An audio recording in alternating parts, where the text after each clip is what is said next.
এই বেবি জন রিলিজ হওয়ার পরও যারা রিমেক করার কথা ভাবছে ভাবছে এই বলিউডের বা এই সাউথের সিনেমাটা দারুণ চলছে, চলো এটার একটা রিমেক করে দিই। এবং বলিউডে তো এখনও রিমেকের ধারাটা ভালো রকমই চলছে দেখতে গেলে, বাংলাতে অনেকটা কমে গেছে, রিমেক হয় না বললেই চলে। এখনও তামিল তেলেগুর দিকেও মাঝে মাঝে তাও রিমেক একটু আধটু হয়, কিন্তু বলিউড সবচেয়ে বেশি এখনও রিমেক করছে। এবার এই বেবি জনের যে ঘটনাটা ঘটলো সেটার পরে যদি কেউ রিমেক করার কথা কোনো ভেবে থাকে, মানে যারাই করবে রিমেক রাপ্পা রাপ্পা রাপ্পা হয়ে যাবে, এই নিয়ে কোনো রকম কোনো ডাউট নেই। অন্ততপক্ষে এটা প্রমাণিত 2023 থেকে বা 22 থেকে তোমরা যদি দেখো, রিমেক একদম চলছে না। সে তুমি যত ভালোই রিমেক বানাও, যদি সেটা তুমি দারুণভাবেও প্রেজেন্ট করে থাকো, যদি তুমি সেটার মধ্যে নতুনত্ব কিছু রাখার চেষ্টাও করে থাকো, যদি তোমার প্যাটার্ন একই রকম থেকে থাকে, সেই সিনেমাকে দর্শক রিজেক্ট করে দিচ্ছে। সার্ফিরা, অক্ষয় কুমার কি মানে দুর্দান্ত পারফরমেন্স দিয়েছে। তারপর যে নায়িকাটা ছিল কি অসম্ভব ভালো অভিনয় করেছিল, কোনো অংশে কিন্তু অরিজিনালটা থেকে কিছু কম ছিল না, তাও কিন্তু পাবলিক জাস্ট দেখতে যায়নি সিনেমাটা।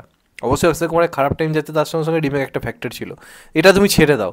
তুমি ভুলে যাচ্ছ ভেদা, যেটা বিক্রম বেদার রিমেক ছিল, যেটাতে আমরা ঋতিক রোশনকে পেয়েছিলাম একদম ব্যাডাস লুকে।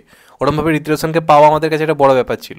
সিনেমাটা সেইভাবে চললোই না, মানে 100 কোটি করতে গিয়ে রীতিমতো হিমশিম খেয়ে গেল।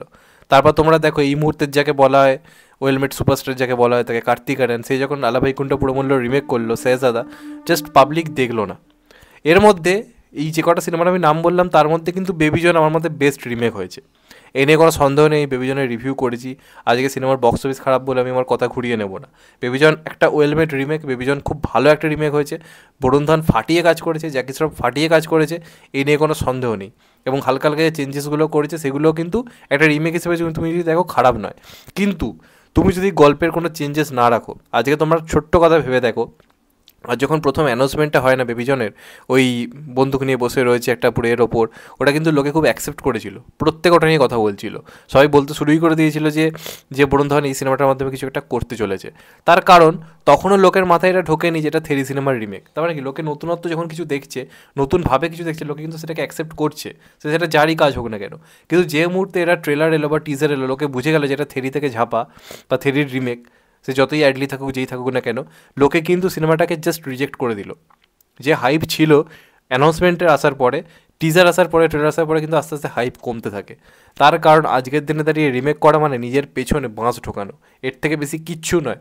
কারণ আজ থেকে বহু যুগ আগে যে গজনী ফজনী তখন দারুণ বিজনেস করেছে, বা রেডি, বা তুমি দেখো হলিডে, অক্ষয় কুমারের হলিডে, এই যে সিনেমাগুলো যে দারুণ বিজনেস করেছে, এ নিয়ে কোনো সন্দেহ নেই।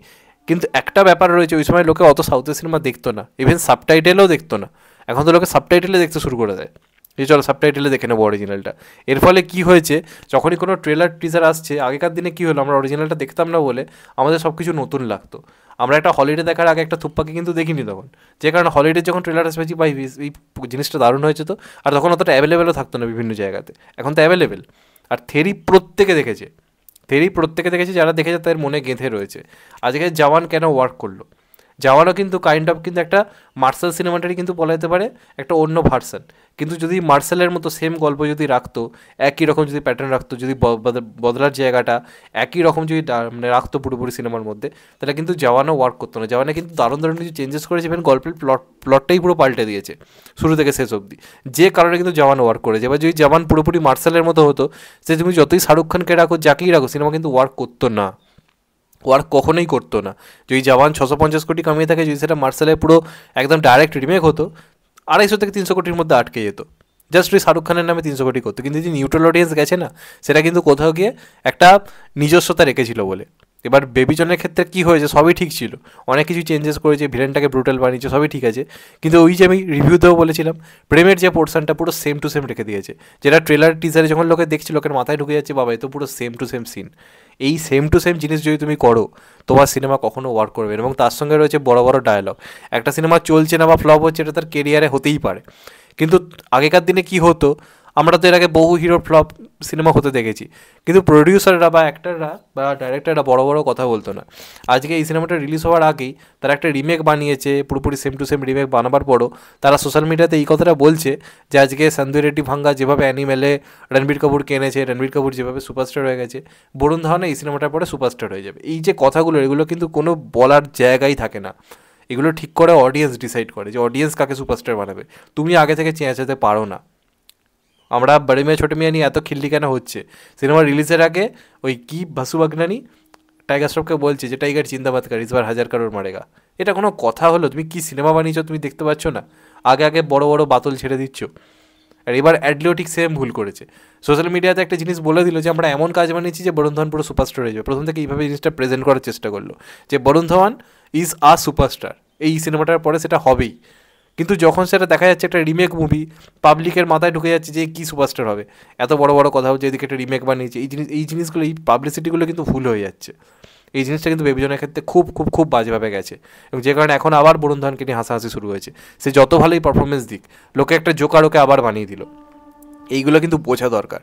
আগেও অনেক রিমেক ফ্লপ হয়েছে বা অরিজিনাল সিনেমা ফ্লপ হয়েছে, হিরোরা বা বাকিরা বড় বড় কথা বলে রাখতো না আগে থেকে, তারা সিনেমা রিলিজের পরে অডিয়েন্সের উপর ছেড়ে দিত। এখন আগেই বড় বড় কথা বলা হয়ে যাচ্ছে। এইগুলো জাস্ট মানে কী বলবো, এগুলো ছ্যাবলামি ছাড়া আর কিচ্ছু নয়। এবার বুঝতে হবে যে রিমেকের যুগ চলে গেছে। সে তুমি যত বড় স্টার কি না, ইভেন আজকে যদি বেবিজনে আমি ধরে নিচ্ছি সলমান খানই হিরো হতো, হিট করাতে পারতো না। ওই হয়তো সলমান খানের ফ্যান বেসের উপর ভিত্তি করে হয়তো 100 কোটি হতো, তারপর পাবলিক রিজেক্ট করে দিত। এই জিনিসটা বুঝতে হবে। রিমেক কেউ যদি এখন করে, মানে নিজের কী বলবো পিছনে পুরো বাঁশ ছাড়ার কিচ্ছু নয়। অন্তত বেবিজন রিলিজ হওয়ার পরে, এত ভালো একটা সিনেমা ওয়েলমেড রিমেক হওয়ার পরেও, বেশ কিছু চেঞ্জেস রাখার পরে এই ধরনের রেসপন্স জাস্ট ডিজাস্টার হয়ে গেছে। এখন লাখে কালেকশান আসছে, লাখে কালেকশান আসছে, গোটা ভারত জুড়ে লাখে কালেকশান আসছে, 35-40 কোটি করে, এই মানে 35-40 লাখ করে পার ডে কালেকশান হচ্ছে। কী করে নতুন স্টার তৈরি হবে যদি বরুণ ধাওয়ানের মতো একটা মানে কী বলবো, একটা ফেস, নোন ফেস, একটা বড় স্টার কিট, তার সিনেমার এই ধরনের রেসপন্স, এত জঘন্য রেসপন্স ক্রিসমাসের টাইমে এসে, তাহলে কী করে নতুন স্টার উঠে আসবে? ওঠাতে গেলে রাইটিংয়ে জোর দিতে হবে, যেটা আমি বাংলাতেও বলছি, হিন্দিতেও বলছি। নতুন স্টার যদি উঠে আনতে হয়, কমার্শিয়াল কাউকে যদি প্রেজেন্ট করতে হয়, একদম অরিজিনাল রুটেড গল্পের ওপর সিনেমা বানাতে হবে, এবং সেটা কোনো সিনেমার গল্পের মিল থাকলে হবে না, যেটা সাউথ করছে। সাউথে কেন নতুন হিরো উঠছে? নতুন গল্পের উপর ভিত্তি করে নতুন নতুন সিনেমা বানাচ্ছে, আর এদের এখানে রাইটিং জিনিসটাই নষ্ট হয়ে গেছে, বাংলাতে বা হিন্দি দুই জায়গাতেই। যে কারণে নতুন কাউকে নিয়ে একটা সিনেমা লঞ্চ করা খুব রিস্কি হয়ে যাচ্ছে। তাই জন্য চেষ্টা করছে একটা যেন রিমেক বানিয়ে দিই, ওই হিরোকে নকল করে একে প্রেজেন্ট করবো, তাতেও কাজ হচ্ছে না, কারণ লোকে ওই যুগটাও পেরিয়ে এসছে, রিমেকের যুগ পেরিয়ে এসছে। তো এটা কিন্তু বুঝতে হবে, নাহলে কিন্তু সামনে বড় বিপদ। কারণ কতদিন আর শাহরুখ, সলমান, অজয়, অক্ষয়, ঋত্বিক, আমির এরা টানবে? নতুনদেরকে তো হাল ধরতে হবে। আর এটা ভুলে যেও না, সলমান, আমির, অক্ষয় এরা যতই বাজে পরে, যতই রিমেক করুক না কেন, এরা যখন উঠছিল 90s আমলে, এরা কিন্তু সব অরিজিনাল কনসেপ্টের ওপর কাজ করেছিল। অক্ষয় কুমারের অ্যাকশন হিরো হিসেবে তুমি সিনেমাগুলো দেখো, শুরুর দিকে খিলাড়ি ওকা খিলাড়ি, মহড়া, সব তো অরিজিনাল গল্প ছিল। অজয় দেবগানের ফুল ওর কাটে, সব তো অরিজিনাল গল্প। সলমানের যে সিনেমাগুলো, তো অরিজিনাল গল্পের উপর জোর দিতে হবে। রিমেকের যুগ গেছে, এখন আবার সেই ফেজ শুরু হয়েছে, কিন্তু এখন রাইটারের অভাব, এই হচ্ছে প্রবলেম। যাই হোক, তোমাদের এটা নিয়ে কি মত অবশ্যই কিন্তু কমেন্ট করে জানিও। চ্যানেলটা নতুন হলে চ্যানেলটা সাবস্ক্রাইব করে দিও, and get the bell icon. ভালো থেকো সবাই, টেক কেয়ার, নমস্কার। আবার দেখা হবে, এখন তো বাই। সবাই ভালো থেকো, সুস্থ থেকো, নমস্কার, টেক কেয়ার, আবার দেখা হবে, ভালো থেকো।